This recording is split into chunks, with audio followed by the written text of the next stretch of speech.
കുംഭമേളയിലെ viral പെൺകുട്ടിയുടെ വിവാഹ വിവാദത്തിൽ കൂടുതൽ അന്വേഷണം. സർട്ടിഫിക്കറ്റുകളുടെ ആധികാരികതയിൽ കേരള പോലീസും അന്വേഷണം ആരംഭിച്ചു.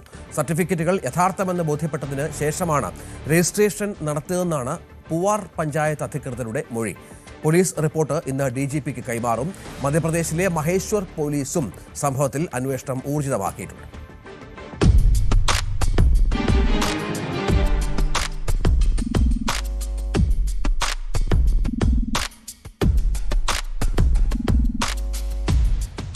കുംഭമേളയിലെ വൈറൽ പെൺകുട്ടിയുടെ വിവാഹത്തിൽ അന്വേഷിച്ച് റിപ്പോർട്ട് നൽകാൻ DGP നിർദ്ദേശം നൽകിയിരുന്നു.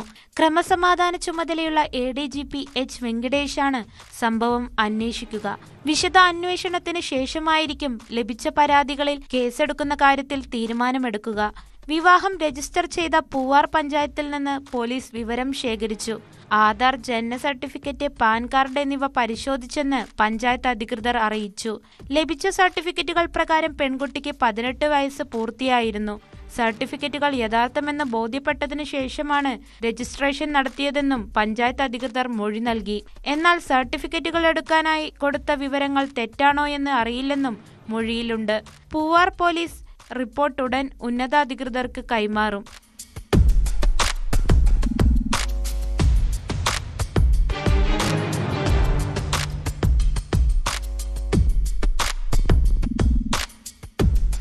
പെൺകുട്ടിയും മഹാരാഷ്ട്ര സ്വദേശി ഫർമാൻ ഖാനും മാർച്ച് 11-നാണ് പൂവാറിനടുത്ത് അരുമാനൂർ നൈനാർ ക്ഷേത്രത്തിൽ വിവാഹിതരായത്.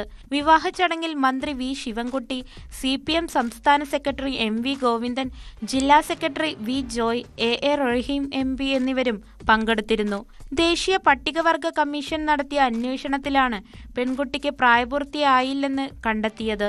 തുടർന്ന് മധ്യപ്രദേശിലെ മഹേശ്വർ പോലീസ് ഫർമാൻ ഖാനെതിരെ പോക്സോ കേസ് രജിസ്റ്റർ ചെയ്തിരുന്നു. സംഭവത്തിൽ പോലീസ് പെൺകുട്ടിയുടെ മാതാപിതാക്കളുടെ മൊഴിയെടുത്തു. കൂടുതൽ പേരെ പ്രതിയാക്കുന്നതിൽ നിയമോപദേശം തേടിയിരിക്കുകയാണ് മഹേശ്വർ പോലീസ്. ഈ മാസം 22-ന് പൂർണ്ണമായ റിപ്പോർട്ട് പട്ടികവർഗ കമ്മീഷന് സമർപ്പിക്കും. കേരളത്തിലെയും മധ്യപ്രദേശിലെയും DGPമാർ 22-ന് ഡൽഹിയിൽ ഹാജരാകണമെന്ന് കമ്മീഷൻ നിർദ്ദേശിച്ചിട്ടുണ്ട്.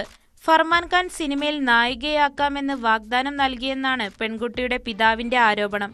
കേരളത്തിലേക്ക് ടിക്കറ്റ് എടുത്ത് കൊണ്ടുവന്നതും ഫർമാൻ ഖാനാണെന്നും വിവാഹം നടന്നുവെന്ന് മാധ്യമങ്ങളിലൂടെയാണ് അറിഞ്ഞതെന്നും പെൺകുട്ടിയുടെ മാതാപിതാക്കൾ പറയുന്നു. പ്രായപൂർത്തിയാകാത്ത പെൺകുട്ടിയുടെ വിവാഹം നടത്തിയതിൽ നടപടി വേണമെന്നാവശ്യപ്പെട്ട് MV ഗോവിന്ദൻ അടക്കമുള്ളവർക്കെതിരെ യൂത്ത് കോൺഗ്രസ് കുന്നംകുളം നിയോജക മണ്ഡലം വൈസ് പ്രസിഡന്റ് വിഘ്നേശ്വര പ്രസാദ് പോലീസിന് പരാതി നൽകിയിരുന്നു. വിശദമായ പരിശോധനയ്ക്ക് ശേഷം മാത്രമായിരിക്കും ഇതിൽ കേസെടുക്കുന്ന കാര്യത്തിൽ തീരുമാനമെടുക്കുക. അതേസമയം ഈ വിവാഹം റിയൽ കേരള സ്റ്റോറി തന്നെയെന്ന് MV ഗോവിന്ദൻ ആവർത്തിച്ചു. പക്വമായ ഇടപെടൽ മാത്രമാണ് ഉണ്ടായത്. തങ്ങളുടെ ഭാഗത്ത് വീഴ്ച സംഭവിച്ചിട്ടില്ലെന്നും അദ്ദേഹം പറഞ്ഞു. റിയൽ കേരള സ്റ്റോറി തന്നെയാണത്. അതിലാണ് ഞങ്ങൾ പോയത്. അതിന്റെ ഭാഗമായിട്ടാണ് പോയത്. കേരളത്തിൽ കല്യാണം കഴിക്കാൻ പറ്റുന്ന ഒരു അന്തരീക്ഷമുണ്ട് എന്ന് മനസ്സിലാക്കിയിട്ട് 2 യുവതി യുവാക്കൾ കേരളത്തിൽ വരികയും പോലീസ് സ്റ്റേഷനിൽ പോവുകയും അച്ഛനും കൂടിയാ പോയത്. അച്ഛൻ കൊടുത്ത രേഖയാണ് അവരുടെ രേഖയെല്ലാം. ഒക്കെ അവർ പോലീസ് പരിശോധിച്ചിട്ടുണ്ട്. എല്ലാം പോലീസ് പരിശോധിച്ചിട്ടുണ്ട്. അതുപോലെ തന്നെ ക്ഷേത്ര കമ്മിറ്റി പരിശോധിച്ചിട്ടുണ്ട്. അതിനുശേഷം തദ്ദേശ സ്വയംഭരണ സ്ഥാപനങ്ങളെ അവരുടെ രജിസ്ട്രേഷന് വേണ്ടി അവർ പരിശോധിച്ചിട്ടുണ്ട്. എല്ലാവരും പരിശോധിച്ചതാണ്. അതിന് ഞങ്ങൾക്ക് എന്താ തർക്കമില്ല.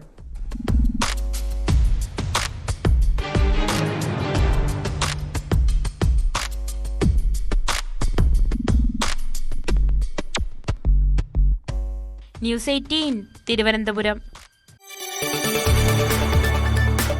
കൂടുതൽ വാർത്തകൾക്ക് news 18 Keralam YouTube channel subscribe ചെയ്യുക.